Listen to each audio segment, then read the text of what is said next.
Hi guys, it's been a while since I didn't talk to you, and I think it's a good time to look behind us before the launch of the new Dark Age of Camelot server. So I'm gonna talk a bit in this video. I will address several points, like Chapter 1, why play on a Freeshard server, Chapter 2, why does love no longer appreciated by a part of the community, Chapter 3, how the idea of the Phoenix server appeared in response to the 2 points above, and I will also quickly summarize in our Chapter 4 the quality of life things put in place to improve the original version 1.65. Remember, this is my opinion, and I guess since we are playing the same game together, you should agree at some points. Feel free to argue on your opinion if you feel things in another way. Sometimes I will use few abbreviations like Daoc for Dark Age of Camelot and things like this. Ask on the comment if you are not used with those terms. Why play on a Freeshard server? The goal of a Freeshard is to bring players what no longer exist and their lack on the Dark Age of Camelot live now. The original meaning of the MMO with all its strength, trying to erase as much as possible its weak points. But take care, because some weak points for the developers of a game are in fact finally strong points for the community who plays it. Just notice the choice you have when you cancel your live account. To be honest, there is no good response for me. They are not understanding their player base. The most true example in Dark Age of Camelot marketing strategy, where by wanted to reach more people and bring in a new community from others MMO that I will call the Warlike, they have finally lost their own small community. Too much reasoning stops on the pecuniary aspect. I do not know a single Daoc player having migrated to the Freeshards who will not pay in a second a subscription to be able to play his favorite game in good conditions and with a reasonable community allowing him to evolve, to meet people and of course PvP without getting bored. Why live servers are no longer appreciated by the community? Utgard 2 was the proof Freeshard is now more serious than live, in terms of player base potential. You can see a peak at 5,000 players, but also in terms of gestion and professionalism of the devs. Ewain was a free place to cheaters, radars, speedhacks and bug abusers. People are now even streaming macro team and third-party programs are even explained.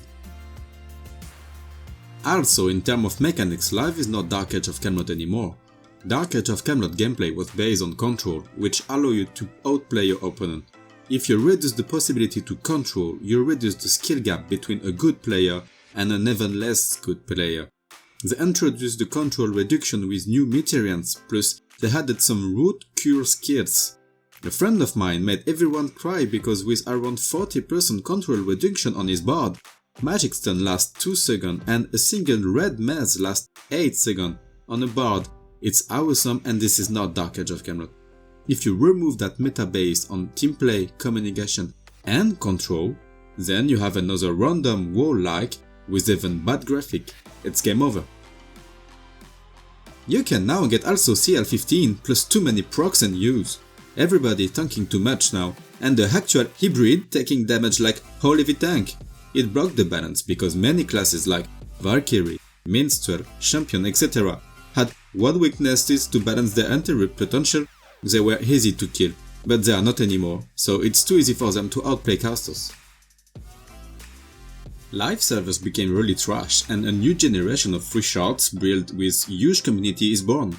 Utgard 2 is dead after 1 awesome year. Peak of 5k player live, the most successful Dark Age of Camelot server since years. It was the proof Dark Age of Camelot still have a good player base, ready to play on a decent server.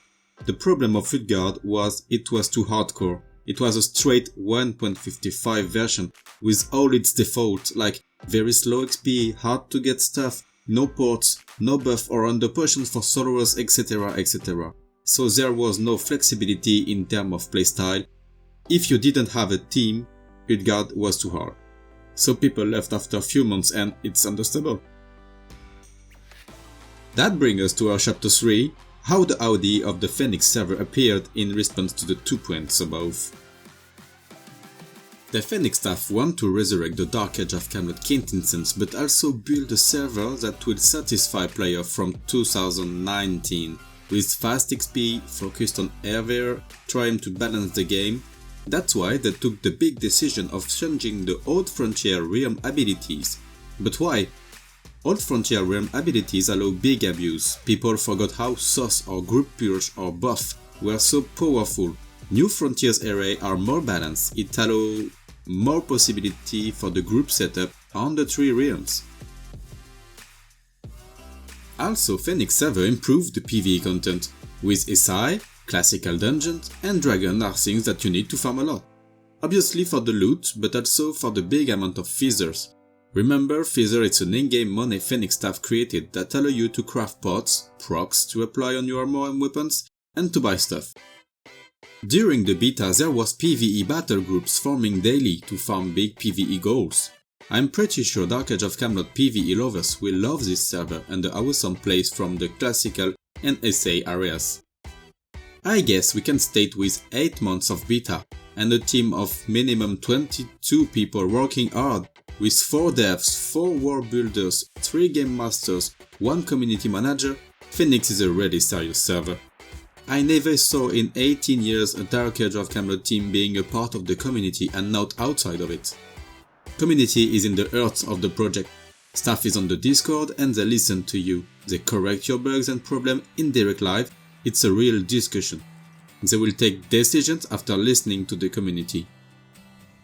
They try to keep what we love in Dark Age of Camelot, the famous gameplay in its pure shape, but they also change few things compared to straight 1.65 to give player a better game experience.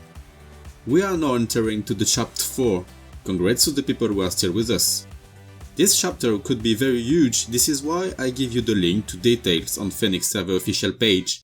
I will simply point the things according to me I feel very important. The first one is about the PvE, like XPing and looting stuff. During all your leveling you will get rocks, that means random object generator. All rocks have useful stats on them, you can use it either for a twink or sell it via the housing. This change is very huge because it completely changes your leveling experience by making you less easy to kill and hitting stronger. We can talk about XP rates and bonuses. The goal is that casual players need about 48 hours played to hit level 50. Only things matter to increase the player game experience and still keeping a progress leveling. That progress and leveling phase is still very important. This is why Phoenix is not an instant 50 server. I feel the staff wanted to keep people attached to their tune and the time they put on it to build it up. So there is no MMO without a way to build something. The second one is about Phoenix Feathers. Phoenix Feathers, you know, it's a custom currency that they implemented to give everyone the possibility to get the endgame gear. It drops in addition to the regular loot on heights and bosses and can be used to buy the loot of special feather missions, which you will find in your capital city. The Phoenix Feathers can only be traded via your Archon Vault and not to other players. Let's talk about PvP change. On Phoenix they have the current New Frontiers array with some custom change. For example, we don't have charge and we don't have any rank 5 abilities. Some other minor changes are done, but I recommend you to have a look on the Phoenix chart planner, which I will give you the link in the description below. The highest possible realm rank on Phoenix is rank 14, so good luck. And there is also so many class change on the available class to balance the realm and to have more viable classes for PvP. You can have a look at all classes change to get an overview about the many changes I did on the link on the description below. Thank you for watching guys and listening. The conclusion is that without the patience and kindness of some player and Dark Age of Camelot lovers, we would have no place to go. We must take care of this server as if it was ours, respecting the game as it is. Who knows, it may be the last one. See you guys!